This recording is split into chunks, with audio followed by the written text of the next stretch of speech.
नमस्कार दोस्तों। आज बात होगी भारत के यशस्वी प्रधानमंत्री माननीय श्री नरेंद्र मोदी की। नरेंद्र मोदी के ऊपर तमाम आरोप लगाए जा रहे हैं। कोई कह रहा है कि सवर्ण विरोधी हैं, कोई कह रहे हैं कि पिछड़ा विरोधी हैं, तो कभी किसी के विरोधी, कभी उसके पक्ष में, कभी इसके पक्ष में, कभी उसके विरोधी, कभी इसके विरोधी। क्या हो गया है तुम लोगों को? कितने तुम लोग बेशर्म हो। नरेंद्र मोदी कभी किसी के विरोधी नहीं रहे हैं। तो उन्होंने क्या नहीं किया? अरे तुम समझो, तुम्हारी औकात थी 10% आरक्षण लेने की? जिंदगी भर कभी इस नेता के पीछे, कोई कभी उस नेता के पीछे घूम घूम के मायावती जी के कभी पैर छूते थे, कभी तुम्हारे उसी शंकराचार्य को अखिलेश लाठी से पीटता था।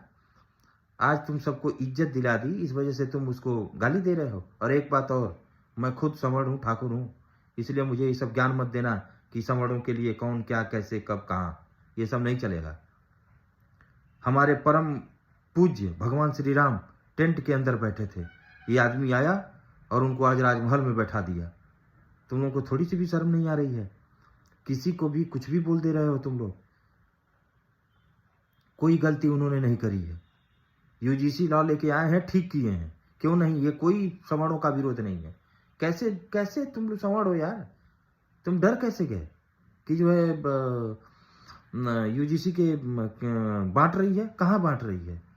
क्या भेदभाव नहीं करते हो? अभी घर पे एक दलित आ जाए तो उसके लिए दूसरा कप ढूंढने लगते हो कि चाय किस में दूं, और तुम चले हो दुनिया को बेवकूफ बनाने की। तुम लोग भेदभाव नहीं करते हो। जाति खत्म हो गई है। कहाँ से जाति खत्म हो गई है जी? गांव के दक्षिण टोला में तुम बस आए उनको ले जाके। तुम्हारे बाप दादों ने इतना अत्याचार किया उनके ऊपर, और आज तुमको लग रहा है कि जो है थोड़ी सी कानून उनके पक्ष में क्या आ गई, तुम लोग लगे कूदने। ये सब नहीं चलेगा। नरेंद्र मोदी इस देश के लिए भगवान हैं, और मतलब मैं उनको भगवान से कम दर्जा नहीं देता हूं। तुम लोगों को बुरा लगे, तुम लोग मुझे गाली दो, जो मन में आए वो करो, लेकिन मैं समस्त ठाकुरों से यह आह्वान करता हूं कि खोल के नरेंद्र मोदी के पक्ष में आओ। कोई सवर्ण एकता वक्ता नहीं। काहे की सवर्ण एकता जी? योगी जी को अभी पूरे प्रदेश का ब्राह्मण शंकराचार्य के चक्कर में, जो कि कांग्रेसी है, सब लोग जानते हैं उसको, उसके चक्कर में आज योगी जी जैसे महंत को गाली दी जा रही है, और यहाँ सवर्ण एकता की बात कर रहे हो तुम लोग। काहे का सवर्ण एकता? सब नहीं चलेगा।